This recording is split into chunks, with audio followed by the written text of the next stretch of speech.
I think it's important to put this information out there and make sure it stays biblical. We can't put the carriage before the horse.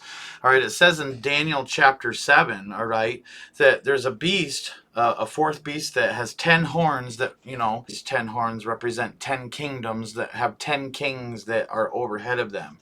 All right, and we see that out of the midst of those 10 horns on this fourth beast comes up a little horn, an 11th horn. And that's why the number 11 has always represented the Antichrist. Okay.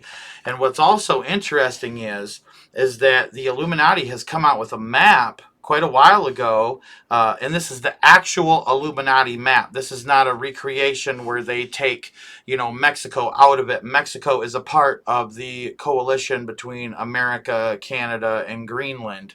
These four areas will merge and become North America.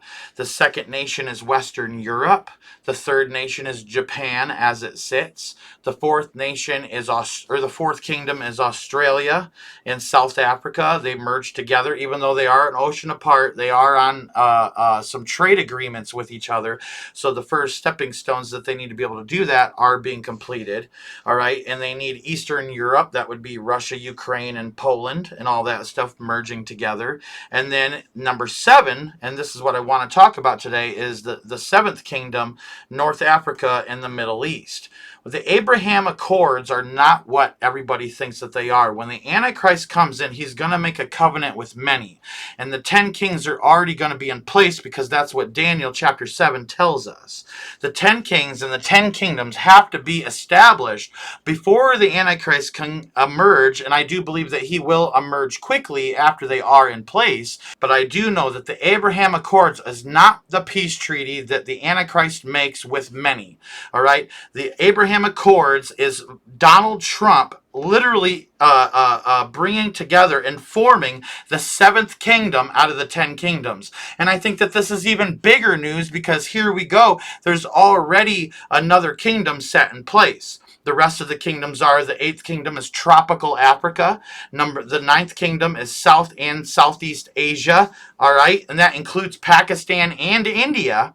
All right, there's a lot of upheaval, all right, between Pakistan and India, and even Thailand and Cambodia now. They just overthrew the prime minister in Thailand just yesterday. They were rioting in the streets, and they completely overthrew him, and because they want war with Cambodia now, all right. And then the 10th kingdom is China, as it already sits. So through the DNA, the Declaration of North America that Joe Biden signed into treaty.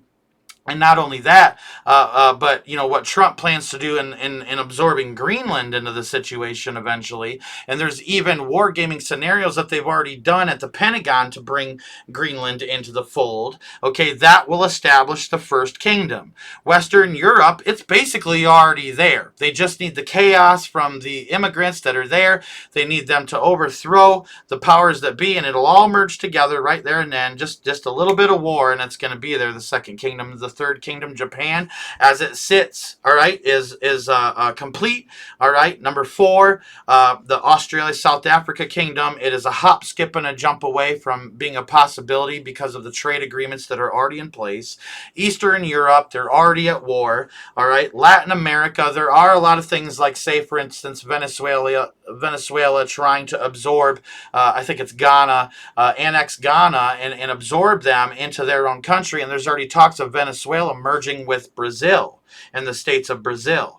All right, and then not only that, but a lot of the other nations are there's some upheaval going on, and drug cartel wars and things like that that's going on that really quickly can throw that into a sixth kingdom.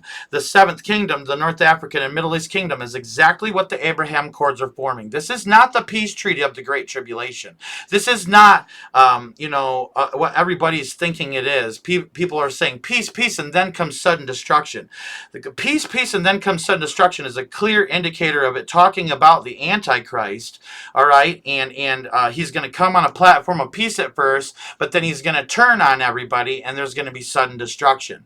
When they say peace, it will be when the Antichrist shows his face. And I'm telling you, these are the biblical facts. And anybody can argue with me here, but take it to the Bible, with the KJV Bible, because it's all there in black and white.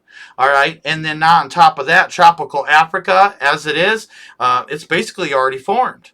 All right, South and Southeast Asia, that would be the ASEAN, ASEAN agreement, and that is a hop, skip, and a jump away from being fully complete. And like I said, Pakistan and India are already at war. And if they end up merging together because of this war, this will complete ASEAN and the Ninth Kingdom. And as China sits, it is the 10th kingdom of the book of Revelation.